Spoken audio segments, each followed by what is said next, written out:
Shalom, selamat pagi anak-anak. Pada saat pagi hari ini, kita akan melanjutkan kembali pembahasan tema 8, daerah tempat tinggalku, subtema 2, keunikan daerah tempat tinggalku, pembelajaran 1 sampai dengan 3.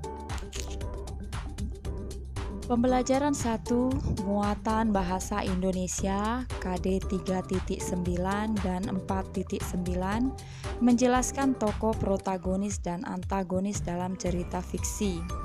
Berdasarkan fungsi tokoh dalam suatu cerita, tokoh dibedakan menjadi tokoh protagonis dan antagonis. Tokoh protagonis adalah tokoh utama dalam suatu cerita. Tokoh antagonis adalah tokoh yang menjadi penentang tokoh utama. Silakan anak-anak menyimak cerita di bawah ini. Malam itu, Sang Kuryang bertapa. Dengan kesaktiannya, ia mengerahkan para pegawai untuk membantu menyelesaikan pekerjaannya. Dayang Sumbi diam-diam mengintip pekerjaan tersebut. Begitu pekerjaan itu hampir selesai, Dayang Sumbi memerintahkan pasukannya untuk menggelar kain sutra merah di sebelah timur kota. Ketika menyaksikan warna merah di timur kota, Sang Kuryang mengira bahwa hari sudah menjelang pagi. Ia pun menghentikan pekerjaannya. Ia sangat marah karena tidak dapat memenuhi syarat yang diminta Dayang Sumbi. Dengan kesaktiannya, Sang Kuryang menjebol bendungan yang dibuatnya. Terjadilah banjir besar yang melanda seluruh kota. Ia pun kemudian menendang sampan besar yang dibuatnya. Sampan itu melayang dan jatuh menjadi sebuah gunung yang diberi nama Tangkuban Perahu. Nah, anak-anak, coba anak-anak buat di lembar kerja ya. Manakah merupakan tokoh protagonis dan antagonis dari cuplikan cerita yang sudah anak-anak simak tadi? Muatan IPA KD 3.4 dan 4.4 menjelaskan pengaruh gaya terhadap gerak benda. Gaya dapat membuat benda diam menjadi bergerak. Berikut beberapa contoh lain gaya dapat mempengaruhi gerak benda. Yang pertama adalah ayunan cangkul akan berhenti ketika menyentuh tanah. Yang kedua, hewan pembajak sawah dapat berbelok arah saat diarahkan oleh petani. Nah, gambar di PowerPoint ini adalah tenaga sapi yang dimanfaatkan untuk menarik bajak di sawah. Bu Pena halaman 36 sampai dengan 37 latihan muatan IPA KD 3.4. Perhatikan kedua gambar yang ada di buku Bu Pena halaman 36. Pertanyaan yang pertama, gaya apakah yang terdapat pada kegiatan A dan B? Jawabannya, gaya yang terdapat pada kegiatan A, gaya berupa dorongan menggunakan mesin. Gaya yang terdapat pada kegiatan B, gaya berupa dorongan menggunakan tenaga hewan. Pertanyaan nomor 2, tuliskan pengaruh gaya terhadap alat pembajak sawah pada kedua kegiatan tersebut. Jawabannya, pengaruh gaya terhadap alat pembajak sawah pada kedua kegiatan tersebut adalah gaya membuat benda diam menjadi bergerak dan gaya membuat benda dapat berubah arah. Pertanyaan nomor 3 adalah apa yang terjadi apabila mesin traktor direm tiba-tiba saat sedang berjalan? Apa pengaruh gaya terhadap peristiwa tersebut? Jawabannya, apabila mesin traktor direm tiba-tiba saat sedang berjalan, yang terjadi adalah mesin traktor akan melambat hingga berhenti. Pengaruh gaya terhadap peristiwa tersebut adalah gaya dapat menghentikan gerak benda. Pembelajaran 2, muatan SBDP KD 3.3 dan 4.3 mengidentifikasi beragam tarian daerah di Indonesia. Indonesia terdiri atas berbagai macam suku bangsa yang tersebar di berbagai daerah. Setiap daerah tersebut memiliki jenis-jenis tarian yang berbeda dan memiliki keunikan sendiri. Misalnya, tari saman yang berasal dari Aceh dilakukan dengan gerakan yang semangat dan cepat. Sedangkan tari serimpi yang berasal dari Jawa Tengah dilakukan dengan gerakan yang gemulai dan lambat. Nah, di sini ada gambar ya, tari saman yang berasal dari Aceh yang dilakukan dengan gerakan yang semangat dan cepat. Pupena halaman 38 latihan muatan SBDP.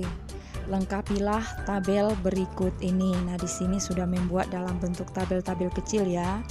Nama tariannya tari kecak, berasal dari Bali, gerakan tarian cepat. Yang kedua, tari selamat datang dari Papua, gerakannya juga cepat. Yang ketiga, tari perang itu dari Maluku Utara, gerakan tarinya juga cepat. Yang empat, tari kipas itu dari Sulawesi Selatan, gerakan tariannya lambat. 5. Tari topeng dari DKI Jakarta, gerakan tariannya juga lambat. 6. Tari piring dari Sumatera Barat, gerakannya juga lambat. 7. Tari seudati itu dari Aceh, gerakannya cepat. 8. Tari maengket dari Sulawesi Utara, gerakan tariannya lambat. 9. Tari cakalele dari Maluku, gerakan tariannya cepat. Dan yang terakhir, tari serampang 12 dari Sumatera Utara, gerakannya cepat. Muatan bahasa Indonesia KD 3.9 dan 4.9 mengidentifikasi tokoh protagonis dan antagonis dalam teks fiksi. Tokoh protagonis dan antagonis dapat ditentukan dengan memperhatikan hubungan antar tokoh dalam cerita. Tokoh protagonis akan selalu ada dari awal, tengah, hingga akhir cerita. Peristiwa-peristiwa dalam cerita berfokus pada tokoh protagonis. Adapun tokoh antagonis memiliki karakter yang bertentangan dengan tokoh protagonis. Tokoh antagonis disebut juga tokoh lawan protagonis. Pupena halaman 40 latihan muatan bahasa Indonesia KD 3.9. Kerjakan soal-soal berikut setelah anak-anak membaca buku Pupena halaman 39 tentang asal-usul nama Minangkabau. Pertanyaan yang pertama, siapakah tokoh yang berperan sebagai tokoh protagonis? Jawabannya, tokoh yang berperan sebagai tokoh protagonis adalah raja dan peternak kerbau. Pertanyaan nomor 2, siapa tokoh yang berperan sebagai tokoh antagonis? Jawabannya, tokoh yang berperan sebagai tokoh antagonis adalah pasukan asing. Pertanyaan nomor 3, bagaimana sifat dari tokoh protagonis? Jawabannya, tokoh protagonisnya raja tadi ya. Sifatnya bijaksana dan tenang. Kemudian peternak kerbau sifatnya patuh. Muatan IPA KD 3.4 dan 4.4 menjelaskan pengaruh gaya pegas terhadap gerak benda. Gaya pegas merupakan gaya yang ditimbulkan oleh benda-benda pegas. Benda pegas yaitu benda yang dapat diregangkan dan dapat dipantulkan. Contoh benda pegas yaitu karet, bola sepak, ban mobil, dan tali ketapel. Anak dapat melompat ke atas karena dibantu oleh trampolin. Trampolin merupakan benda pegas. Pupena halaman 41 latihan muatan IPA KD 3.4. Perhatikan perbedaan pemanfaatan gaya pegas yang ada di buku Pupena halaman 41. Pertanyaan yang pertama, apakah terdapat perbedaan pemanfaatan gaya pegas pada gambar A dan B? Jawabannya ya. Terdapat perbedaan pemanfaatan gaya pegas antara gambar A dan B. Gambar A gaya pegas untuk menarik anak panah, dan gambar B gaya pegas untuk mendorong anak panah agar terpantul kembali ke udara. Pertanyaan nomor 2, perhatikan gambar A. Pertanyaannya yang A, bagaimana kondisi kecepatan anak panah tersebut saat sebelum dan setelah meninggalkan busur? Jawabannya, kondisi kecepatan anak panah tersebut saat sebelum dan setelah meninggalkan busur adalah anak panah yang semula diam kemudian bergerak setelah mendapat gaya pegas dari tali busur. Pertanyaan yang B, apa pengaruh gaya pegas terhadap anak panah tersebut? Jawabannya, Pengaruh gaya Pegas terhadap anak panah tersebut adalah gaya dapat membuat benda diam menjadi bergerak. Pertanyaan nomor 3, perhatikan gambar B. Pertanyaan yang A, benda apa yang menunjukkan pemanfaatan gaya Pegas pada gambar?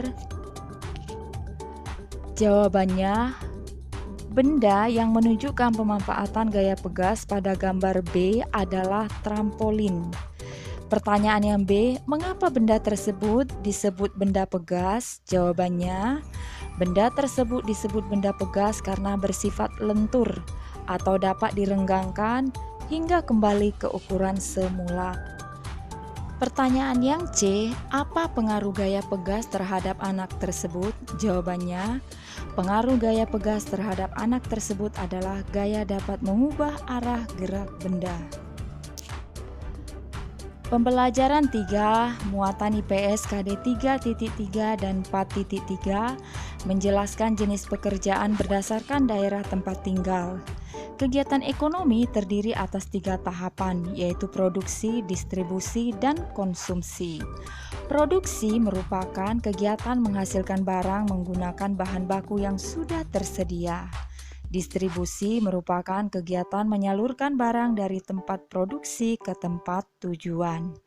Konsumsi merupakan kegiatan menggunakan barang. Tahukah kamu proses kegiatan ekonomi yang terdapat pada pembuatan mebel? Perhatikan skema kegiatan ekonomi pembuatan mebel berikut ini. Yang pertama itu gambar perkebunan jati. Kemudian selanjutnya penebangan kayu jati. Setelah ditebang, kayu jati dikirim. Dan yang selanjutnya adalah pengolahan kayu jati menjadi kursi, kemudian dijual. Nah, yang terakhir adalah kursi dimanfaatkan untuk keperluan sehari-hari. Bu Pena halaman 43, latihan muatan IPS KD 3.3. Pertanyaan yang pertama, jelaskan tahapan apa saja yang termasuk ke dalam proses produksi, distribusi, dan konsumsi dalam skema kegiatan ekonomi pembuatan mebel. Jawabannya, kegiatan produksi, perkebunan jati, penebangan kayu jati, pengolahan kayu jati. Selanjutnya distribusi itu pengiriman kayu jati, dan konsumsinya pembeli kayu jati atau pembeli kursi dari kayu jati.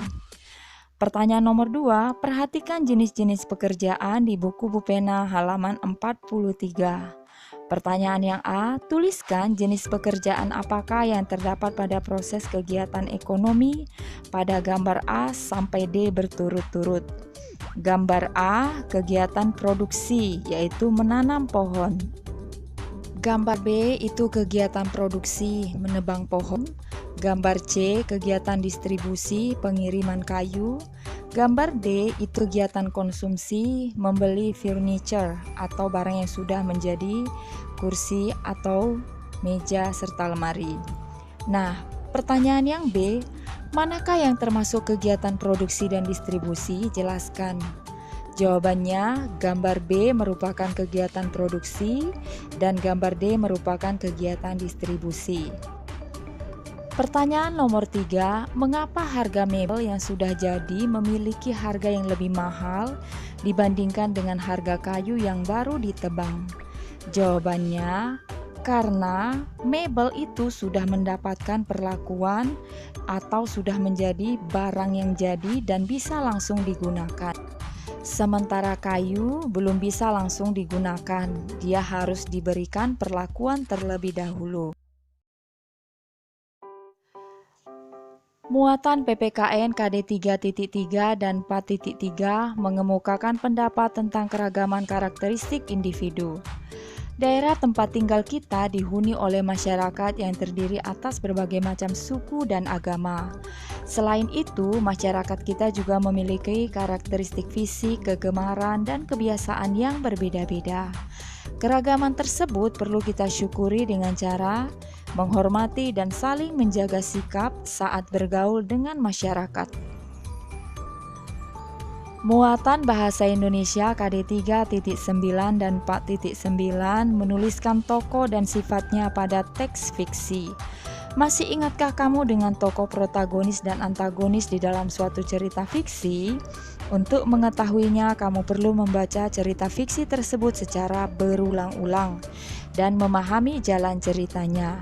Selain itu, kamu dapat mengetahuinya dengan menjawab pertanyaan yang berkaitan dengan watak tokoh tersebut. Nah, anak-anak, sekian saja penjelasan hari ini.